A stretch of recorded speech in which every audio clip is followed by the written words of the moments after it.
Good morning and welcome to the special edition, Saturday special of my live comments. I was talking to some people yesterday and one of them remarked that how is it that we face a life's issue? What she actually said was issues, crisis, but then crisis and life are very rare, but they are issues which crop up every day. And how we face them, how we confront them, shows our inner strength, our attitude towards life, and our total reaction to the situation, considering the culture, heritage, along with our innate strength. So, how to face the issues that one faces in the life is symptomatic of the values that we hold up. There's nobody in the world who doesn't have one issue or other in the life. Life is a challenge all the time. And how you meet the challenge and overcome the challenge shows, number one, your inner strength. Number two, your values that you cherish and uphold. Number three, your relationships, how strong and healthy they are. And the support system that you have in your family, in your life partner, or rather life partner, family, and friends.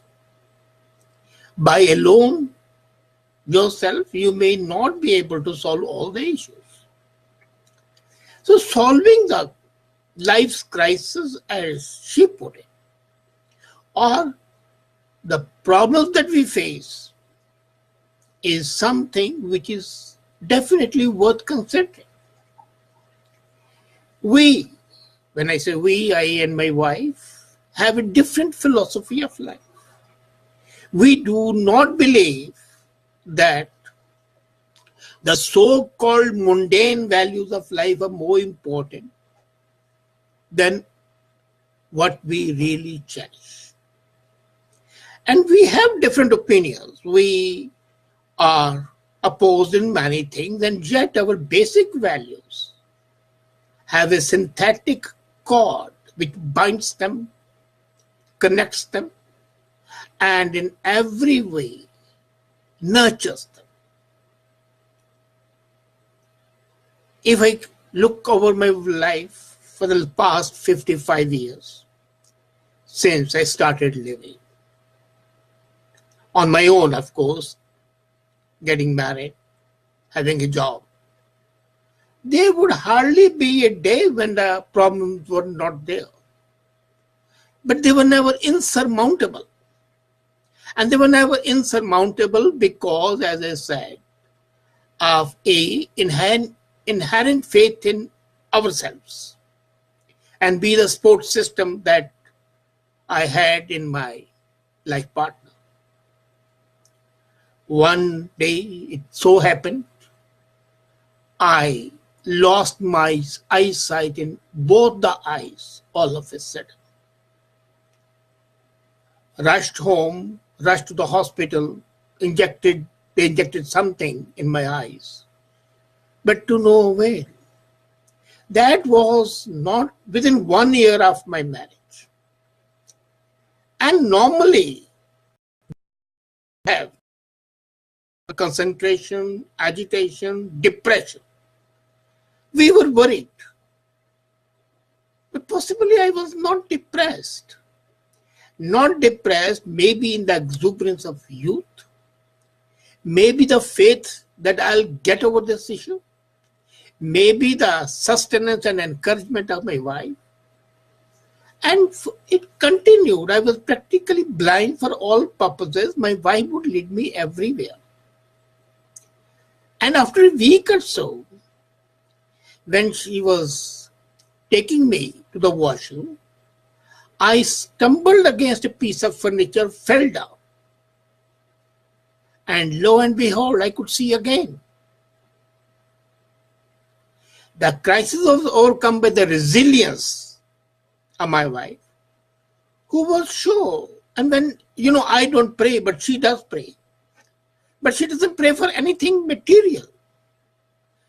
Her prayer always is, give me something which is good for me. Whatever God decides is good, is acceptable, that's her version. And she believes in God.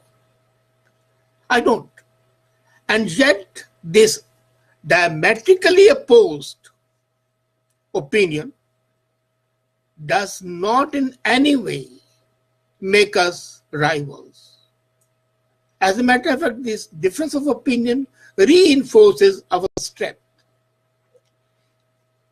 This was the first issue. The second cropped immediately after.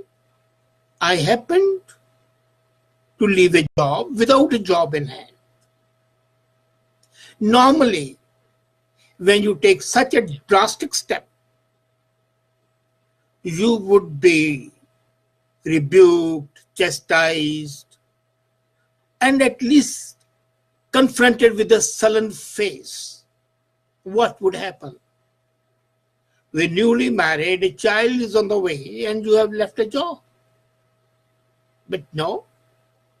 She said, okay, everything would be fine.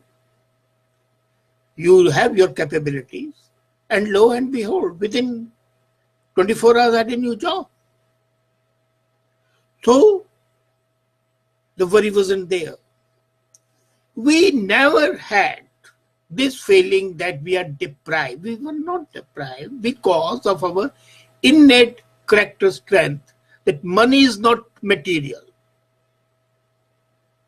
The inner strength was nurtured by the fact that the values and our companionship shall surmount all troubles. Life continued.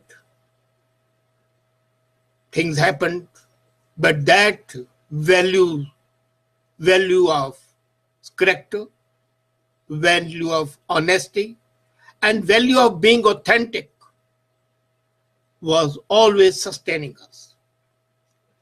We shifted. I had a roaring business in India at that time. The first and the only management consultancy in India, and the turnover was huge. And yet, one day we decided to move to Canada. And we did. Somebody asked, why? Why have you left such a business and everything?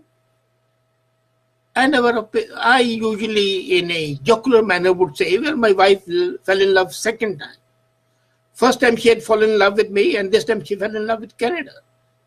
So you can fight a rival in a human form, but not a rival when the competitor is the beauty of nature, the cleanliness, and things like that. But whatever, we were here, living in a condo.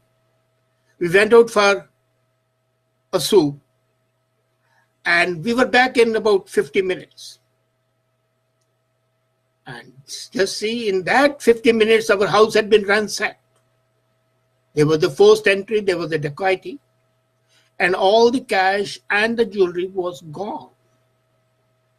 An ordinary man, a normal person, would have been devastated by this huge loss.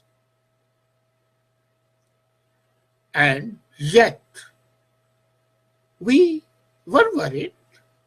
We were worried not because of the loss, but because it had happened in a condominium, which are supposed to be very safe. And my wife started in a peculiar way, I'll call it. She said, well, why do you worry?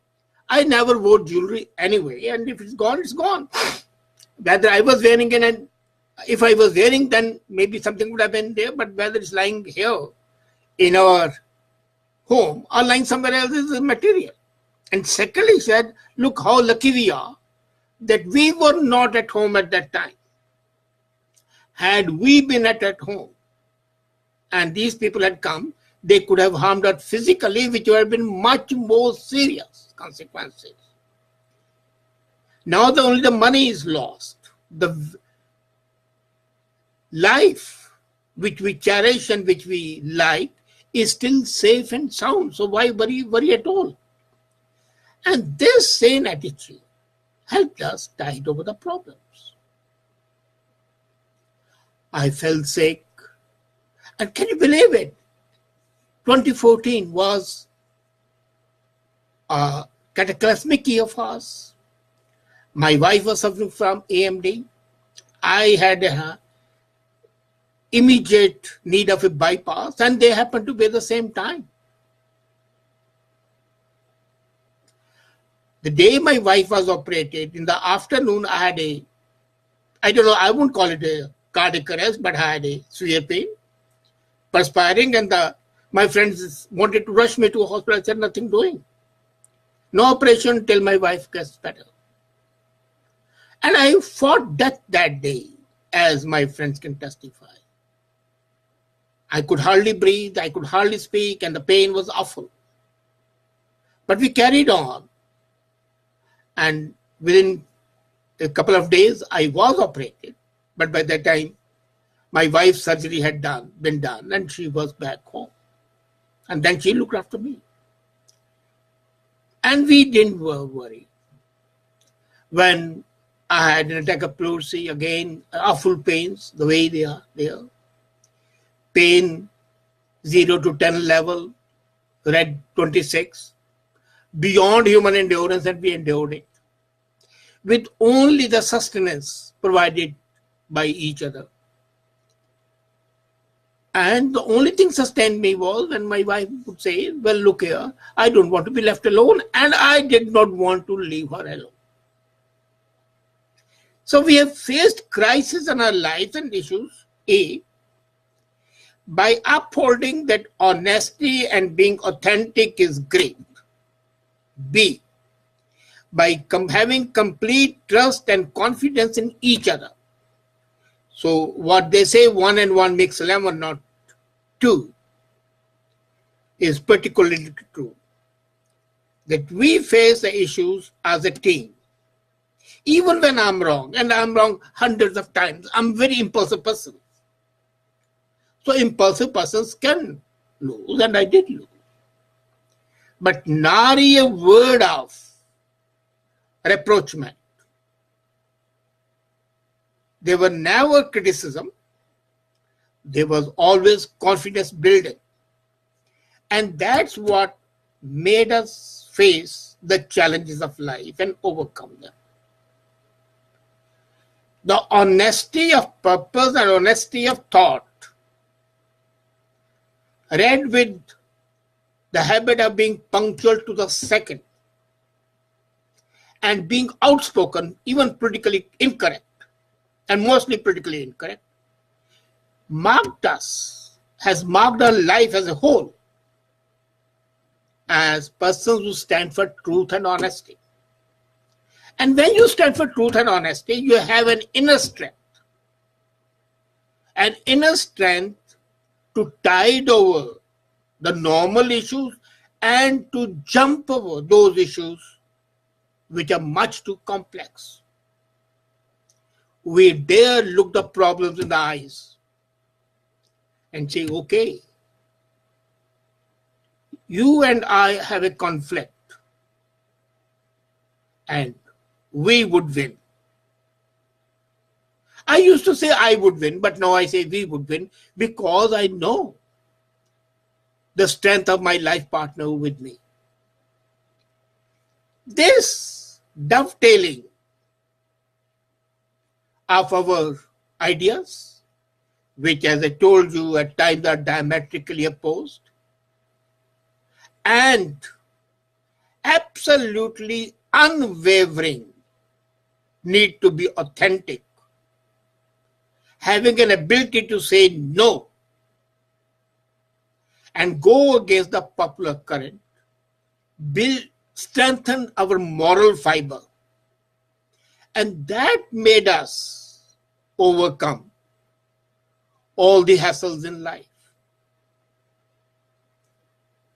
It's not only what you talk about that you are honest, it's that you act honestly. Anybody can say one should be honest. Yes. But are we really honest? Most of us are not. And when we act honestly, we are authentic and we mean what we say and there's no divergence between our thought and action, when the purpose and the objective of life is dovetailed to the values of life,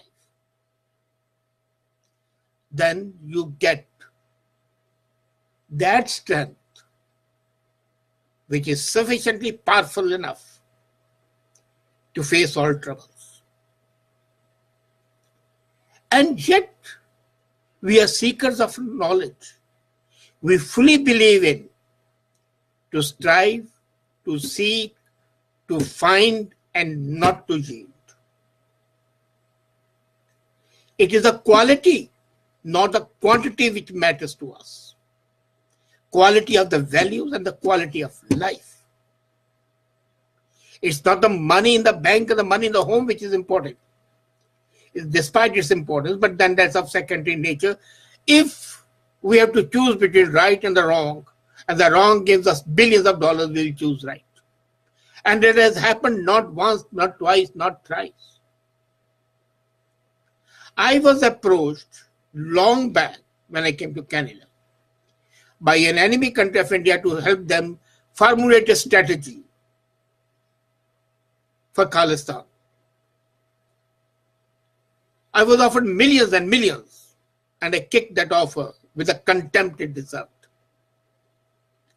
Not that I didn't need money, I didn't want money, but no. My values of life, my sense of loyalty to the country where I had been born and brought up, and my hatred for Paris and separatist tendencies gave me strength to reject the siren song, and I sang with Shakespeare. Be gone, siren, hark in the garb of dove. Be gone from here, I kick thy love. I love life, I love values, and so does my wife. And ordinary mundane things, we do not care. We ignore them.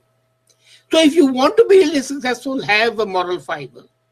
Have faith in yourself, have trust in yourself. Not the wavering trust, but innate trust in your strength. And you would win. Victory is yours if you desire it and you seek it. As in Bible they say, find and you will get it. Seek and you will get it. And that's what sustains our life, which propels us forward. And the way we have faced life's issues, anybody can do, provided he or she are authentic, have sufficient strong moral fiber, capacity to bear pain, and ignore the filthy lucre, lure, and values. Otherwise, the character is weakened, and with a weak character, you cannot win. Thank you.